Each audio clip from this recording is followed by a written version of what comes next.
The third interesting takeaway from 2024 is that controlling churn starts before a customer even signs up. Now, I had two interesting conversations about churn in particular, both with guys who'd built, seven-figure SaaS businesses.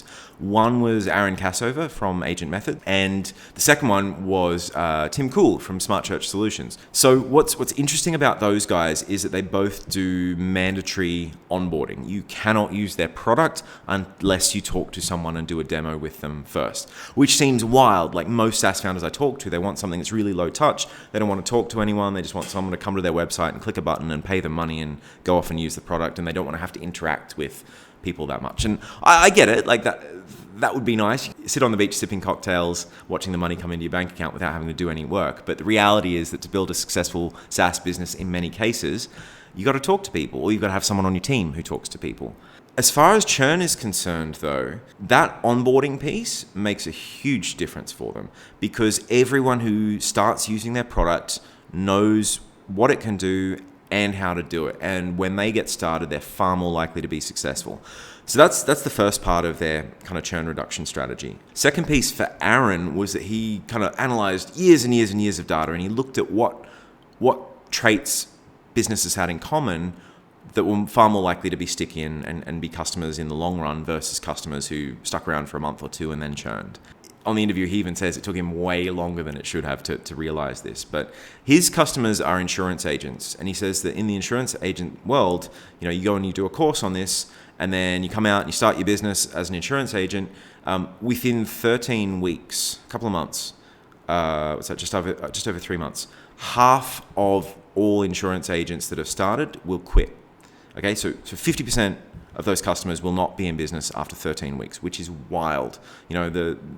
They normally say most new businesses, 90% of them fail within the first 12 months. Well, 50% of insurance agents fail within the first 3 months.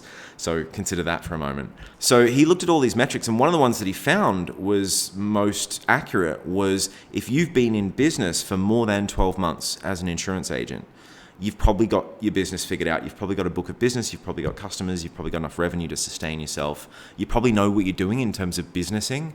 And so one of the key moments for him was when you sign up to start using agent methods, they will ask you a bunch of questions and they will filter you out based on a few different factors, but one of them being how long you've been in business for. If you've been in business for less than 12 months, they will not take you as a client.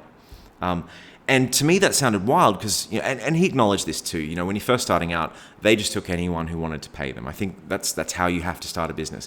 Early on, if someone wants to give you money, just take it and figure it out later.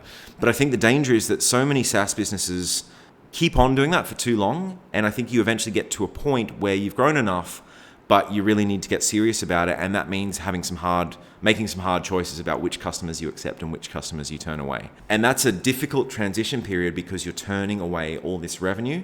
And that takes a lot of guts as a founder to do that. But the rewards are worth it, because what Aaron was saying is that the burden on support, most of the people that were likely to churn were people who hadn't really figured out their business, didn't have much revenue coming in, and they were constantly asking for help, needing support. So they were using up most of the support resources, they were contributing the least amount of revenue, and they were probably going to churn after a couple of months anyway, which was just madness for everyone. So by implementing that framework, implementing that rule of you got to be in business for 12 months and a few other things that indicate that you're going to be a long-term client, that model was over 90% accurate.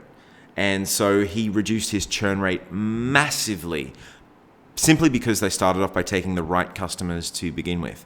Tim Cool's story is a little bit different. So Tim Cool is, I think at the time I interviewed him, he was doing $4 or $5 million a year in revenue. So, done pretty well. And he did that as a solo non-technical founder too, which is really impressive. And he was actually at the point where he had net negative churn.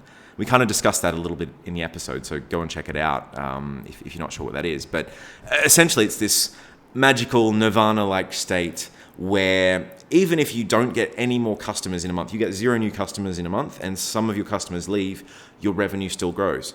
Because there are so many customers that are upgrading, like all that expansion revenue that we talk about. So many customers are upgrading or buying additional modules or doing something else to end up spending more money with you, and that more than offsets the customers that you're losing in any given month.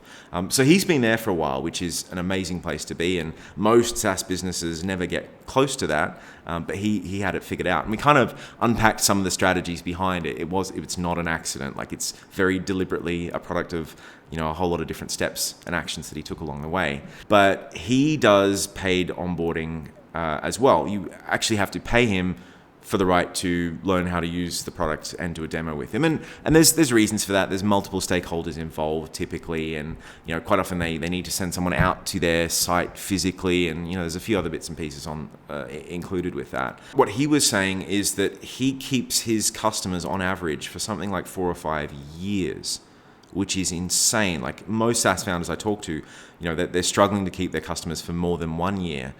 Here he is keeping his average customer lifetime is over 4 years, which is wild. Part of that is because he really, really, really deeply understands the customer. Part of that is because he's very selective about who he works with, who he allows to become a customer, and all the prep work, all the training, everything else that is done at the very beginning to give them the best chance possible of being successful.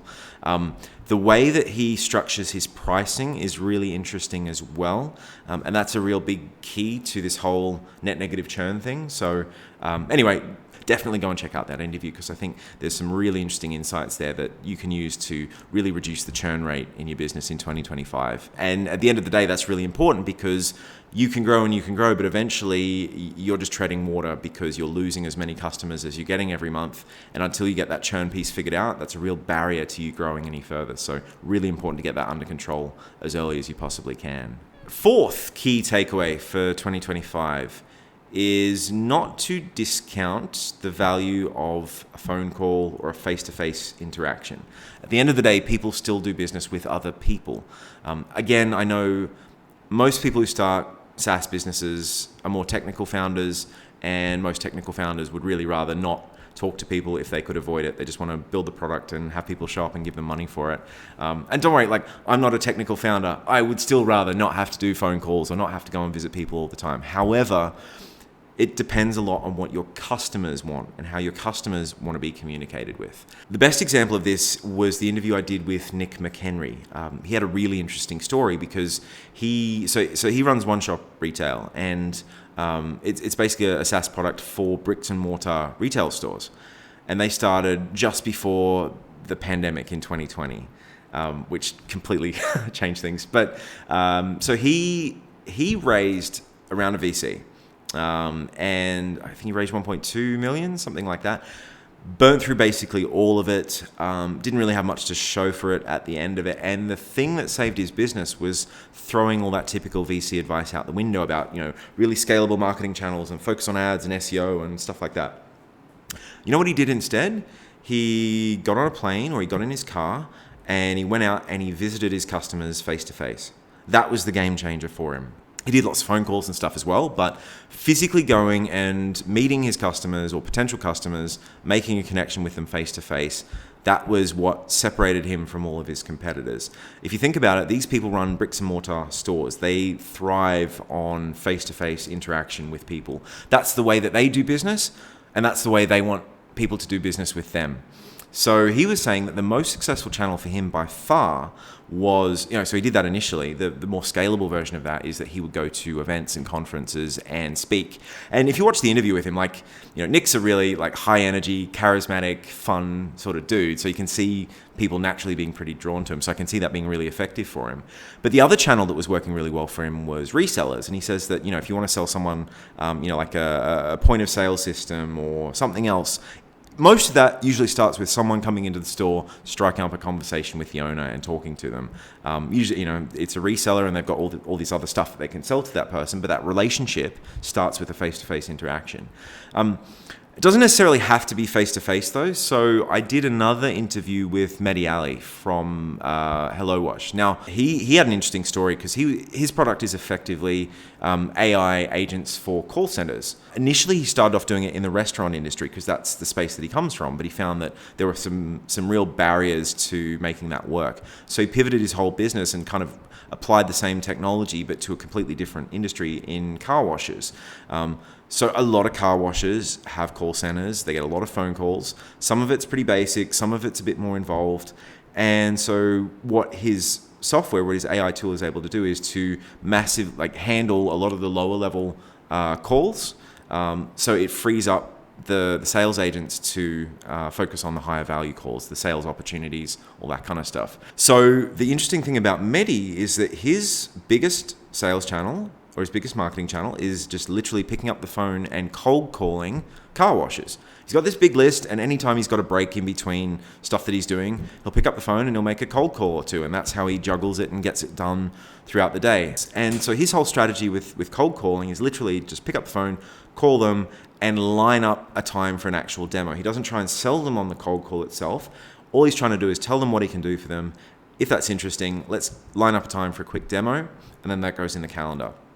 And that's how Medi's able to consistently work a few cold calls every single day into his calendar. So he gets to the end of the week and he's reached out to a whole bunch more potential customers. I think a lot of founders struggle to kind of juggle working on product with meetings with the team, with doing marketing, with doing sales, with doing wearing all the different hats. And quite often the thing that falls by the wayside is generating enough new business. So Medi's strategy of just anytime I've got a few minutes in between a call or something else, I pick up the phone and I bash through, 2 or 3 cold calls just to line up, and his cold calls only take a couple of minutes because he's literally just trying to line up an actual demo call with someone. So that struck me as being a pretty clever tactic as well, and it's working amazingly well for him. Going back to Aaron Cassover before from Agent Methods, he said one of the biggest game changers for him is when he realized that he didn't want to talk to people, and the way that he buys tech products is just to go in, sign up for a trial, fiddle around with it himself, go in and play with it a little bit himself. But the big light bulb moment for him is that he realized that his customers, insurance agents, they don't work that way. They're wired differently. They want to talk to someone. They spend all day answering questions for their clients. It's very much a people interaction kind of business, whether that's over the phone or indeed in person. And so when Aaron started communicating to his customers the way that they wanted to be communicated with, that's when his conversion rate really shot up. That was one of the main things that moved the needle for him in terms of conversions was doing those demo calls and putting a really strong emphasis on talking to potential customers before they even were able to jump in and sign up for a trial. I think post-COVID, post-AI, post-everything else, humans are craving connection, and at the end of the day, people do business with other people. So don't be afraid to reach out to people and talk to them. And you might find that has a wonderful impact on conversions, that has a wonderful impact on retention, that has a wonderful impact on even you just getting ideas and being able to understand people. I know that talk to your customers more is a bit of a throwaway line in the startup world, but if you are selling to a target audience that does a lot of business over the phone or in person, you should maybe try doing more business with them over the phone or in person. You'll probably see some improved results. Hey, it's Ryan here. If you liked that video, please click the like and subscribe button somewhere down there and check out the full interview right over here. Go on, click it. You know you want to.